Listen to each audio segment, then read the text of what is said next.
Ya, sekarang saya pakai yang ini Pak, pakai laptop, tapi HP-nya juga udah menjaga kalau tiba-tiba mati. Yuk lanjut. Ya. Kemudian hasil yang ke-8, pembahasan teks Al-Quran sebagai hasil dari imajinasi atau anggapan bahwa Al-Quran merupakan hasil dari pemahaman Nabi terhadap simbol wahyu. Bagi orang yang menganggap bahwa wahyu turun dengan makna haja, bertentangan dengan bukti sejarah bangsa Arab pada waktu itu. Yang ke-9, dengan ketahuan bahwa faktor timbulnya bahasa Al-Quran adalah Allah bukan kebudayaan sebagaimana dipahami oleh sebagian orang. Kemudian, seandainya yang ke-10, seandainya pemahaman bahwa Al-Quran merupakan hasil dari imajinasi, histeria,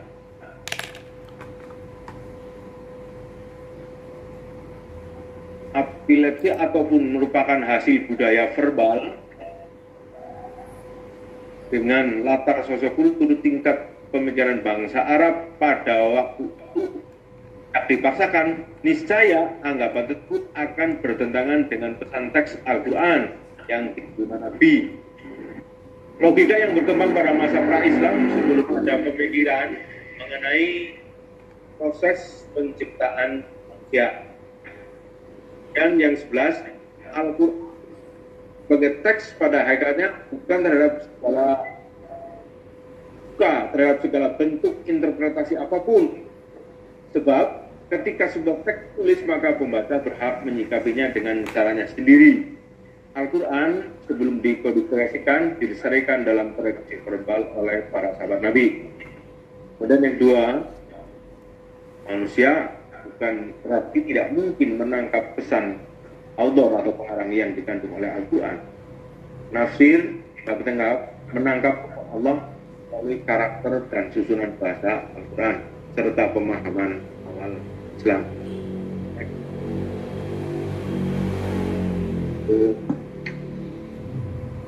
Masuk ke next. Oke. Kesimpulannya bahwa pengertian yang hasil bahasan kami yang sampaikan tadi, yang pertama, Al-Quran merupakan kitab suci yang dijadikan pedoman hidup bagi umat Islam yang diturunkan dalam bahasa. Yang kedua, semangat adanya kesadaran intelektualitas yang membawa pada pemahaman terhadap Al-Quran tentulah tidak hanya dapat mengandalkan akal belaka. Dan yang ketiga, berbagai ilmu pengetahuan dibutuhkan untuk dapat memahami teks Al-Quran dengan baik. Dan yang keempat, upaya untuk memahami teks Al-Quran dengan penafsiran secara kontekstual memunculkan pemahaman keagamaan yang bersifat liberal. Demikian Bapak Ibu dapat kami sampaikan tentang kesimpulan. Daftar peserta ada next, monggo Pak. Jadi terima kasih. Oke, terima kasih kepada Pak Fikudin. Monggo silakan dilanjutkan. Saya Prof. Presentasinya ditutup dulu Pak Sugeng ya, silakan. Siapa? Ya. Pak Ibnu. Terus Pak Edi. Ya, Pak, silakan Pak Kusnan dulu. Pak Kusnan silakan. Kesimpulannya. Boleh saya akan menanyakan 3 hal kepada Pak Kafri. Ya tadi saya baca yang pertama begini. Konsep amar ma'ruf nahi mungkar itu bertentangan dengan konsep liberalisme Al-Quran. Kalau saya baca, kalau tidak salah saya elaborasi lagi biar ada contoh konkret. Yang pertama, bahwa amar ma'ruf nahi mungkar itu bertentangan dengan konsep liberalisme Al-Quran. Yang pertama itu. Yang kedua,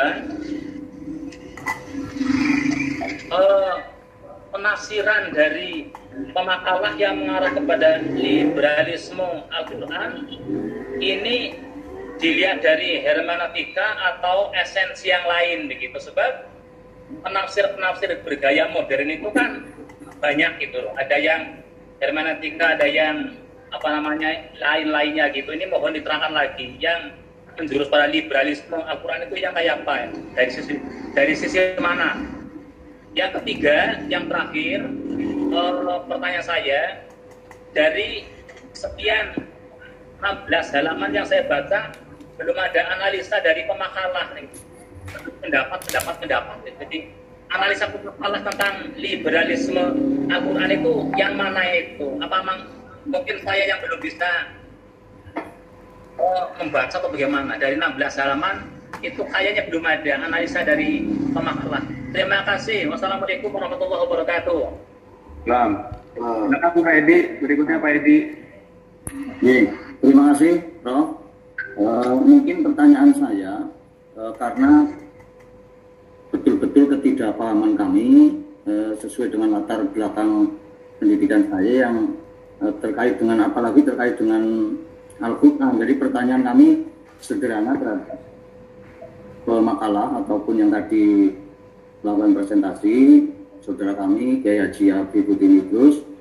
Pertanyaannya begini, apakah ada batasan untuk liberalisasi terhadap teks Al-Quran? Itu yang pertama. Kemudian yang kedua, kira-kira atau bekal ilmu apa sajakah yang harus ya dimiliki atau yang harus ada dalam liberalisme Al-Quran ini, seorang untuk menafsirkan secara kontekstual itu kira-kira ilmu-ilmu apa saja yang harus dimiliki gitu. Itu karena memang keterbatasan kami. Terima kasih Prof. Ya, oke. Satu lagi silakan. Saya Prof. Ibnu Prof. Silakan Pak Ibnu. Oke. Terima kasih. Pertanyaan saya bisa ke Pak Afif, bisa ke Pak Profesor dalam rangka penyempurnaan kita semua, Prof. Yang pertama, bahwa setelah saya baca sebagai dasar ngambil teori, itu kalau tidak salah menerjemahkan liberalisasi itu hanya ada dua. Apakah dua dasar teori tersebut bisa menjadi dasar ketika kita mengambil kesimpulan kita? Kemudian yang kedua, sama seperti Pak Kusnan tadi, bahwa dari dua dasar tersebut saya baca sampai bawah belum muncul tarikan kesimpulan yang dimaksud dengan liberalisasi atau liberalisasi Quran. Itu juga dari pendapat Pak Afif belum keluar. Kemudian yang ketiga, mungkin untuk Profesor, di situ disebutkan metodenya Pak Afif. Itu yang dimaksud apakah metode penulisan makalah ataukah metode pengambilan keputusan itu? Karena di situ ada teknik literasi dan sebagainya.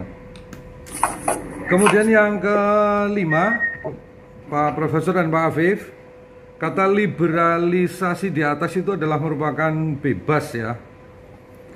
Tapi di bawah belum muncul kesimpulan Pak Afif itu terkait dengan liberalisasi teks Al-Quran itu belum muncul. Walaupun di situ ada sedikit termuat di hasil bahwa positifnya liberalisasi Al-Quran adalah berkembangnya bahwa kitab Al-Quran itu bukan hanya menjadi kitab suci tetapi bisa diaplikasikan di kehidupan. Itu Prof. Pak Afif. Sukses Pak Afif. Baik. Silakan. Semuanya berbobot sehingga melebihi batas keilmuan saya tentang hal ini nih. Atau batas berat badan saya di atas 100 kuintal. Pertama, tapi memang kami tadi Pak bicara kami putus Pak. Ada apa? Terpotong pemahaman dari pertanyaan panjenengan karena pertanyaannya panjang banget. Pertanyaannya panjang banget sehingga kami terpotong-potong pemahamannya. Yang mana? Yang mana Pak Afif?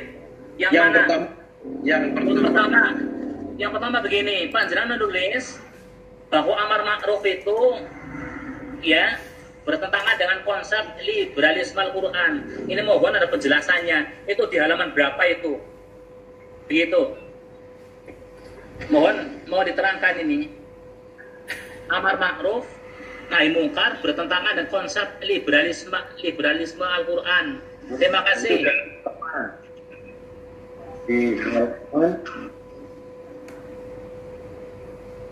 Berapa Pak? Ya pokoknya adalah halaman berapa itulah.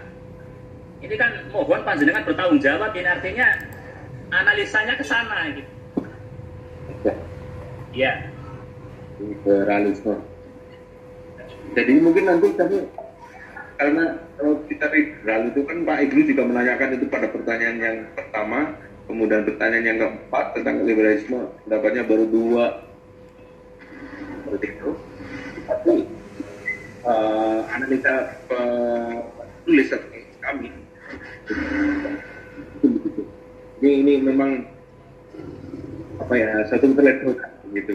Saya hanya mengambil dari itu sehingga kami ya kita tepat gitu. Tepat itu belum gitu, mohon maaf dulu untuk panjenengan, tapi mohon nanti dari pencerahan dari Pak Profesor Basim. Dan banyak seperti itu Pak, kami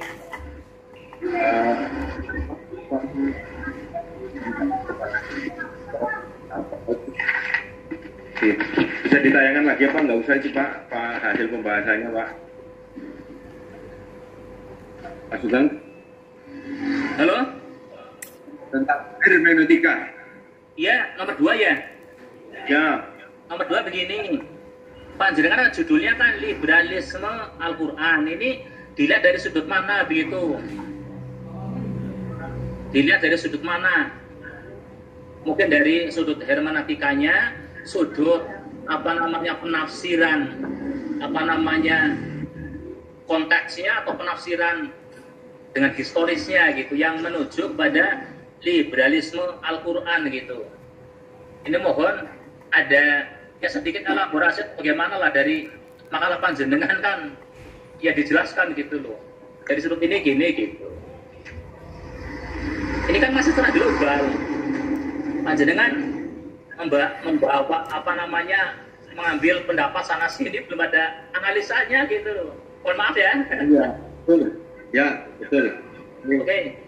Apanya dapat diambil sana sini, tapi analisis sendiri menarik itu seperti itu ya. Jadi kalau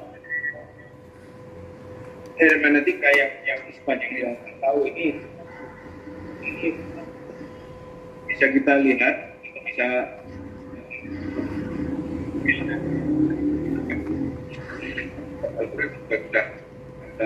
ada begitu dan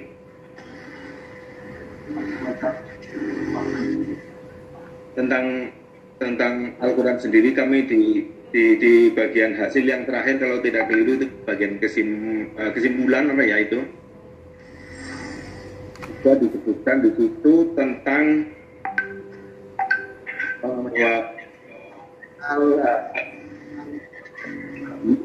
pendapat al-wahyu itu diberikan dari itu memang betul-betul dari Pak, dan kita kami kita tidak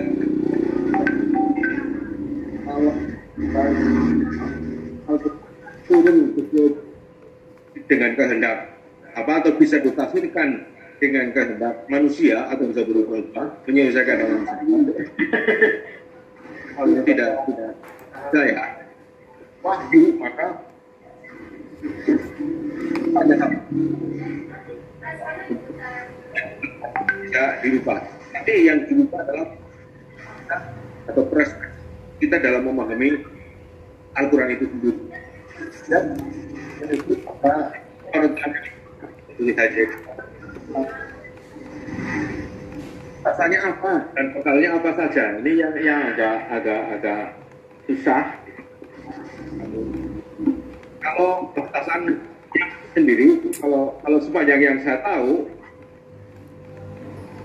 kalau dia mempunyai ilmu bahasa Arab, mempunyai ilmu nahwu sorof, kemudian segudang ilmu lain, dia bisa atau menafsirkan Al-Quran. Kalau menafsirkan Al-Quran hanya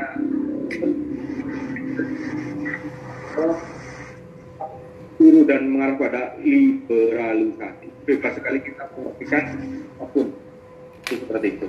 Jadi baiknya kalau kita memang mau Al-Quran atau teks dan kita memakai wahyu seperangkat ilmuwan yang ada jadi apa ya yang namanya para mufasir begitu untuk itu. Jadi tidak murni kita hanya bisa membaca, bisa membaca